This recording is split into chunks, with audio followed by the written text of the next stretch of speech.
দেখতে পাচ্ছ আজকে বন্ধুগ্রাম এই মন্দিরটায় এসেছি, শিব মন্দির। পাশে রয়েছে আরও কিছু কিছু মন্দির। এখানে আমরা পুজো দেব। পুজো দেওয়ার পরে ভোগ আরতি হবে। ভোগ আরতির পর আমরা বাড়িতে যাব। তা মন্দিরটা ঘুরে দেখাচ্ছি তোমাদেরকে। এটা হচ্ছে তোমাদের রয়েছে কোনো যারা যারা এখানে প্রতিষ্ঠা করেছে তাদের নাম রয়েছে, দেখতেই পাচ্ছ। আর এখানে পুজো দেব।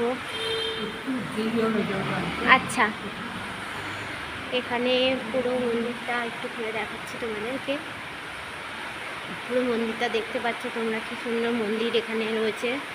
এখানে আরও যে পুরো মন্দিরটা এত বড় রয়েছে। আমরা এখানে আজকে এসেছি, এখানে পুজো দেবো বলেই মূলত আমাদের আশা। তোমাদের যাদের যাদের এই মধ্যমগ্রাম মন্দিরটা আসতে ইচ্ছে করবে, মধ্যমগ্রাম স্টেশন থেকে নেমে কিছুটা পথ হেঁটে আসলে এই মন্দিরটা পাবে তোমরা। আর চ্যানেলটা যদি ভালো লেগে থাকে লাইক সাবস্ক্রাইব করতে ভুলবে না। দেখো কি সুন্দর এই মহারাজের মূর্তিটা প্রতিষ্ঠিত এখানে। এখানে আরও প্রাণপুরুষ যারা আছেন তাদের মূর্তি প্রতিষ্ঠিত। এখানে কবে কবে কী অনুষ্ঠান আছে সেগুলো করা আছে, দেখতেই পাচ্ছ।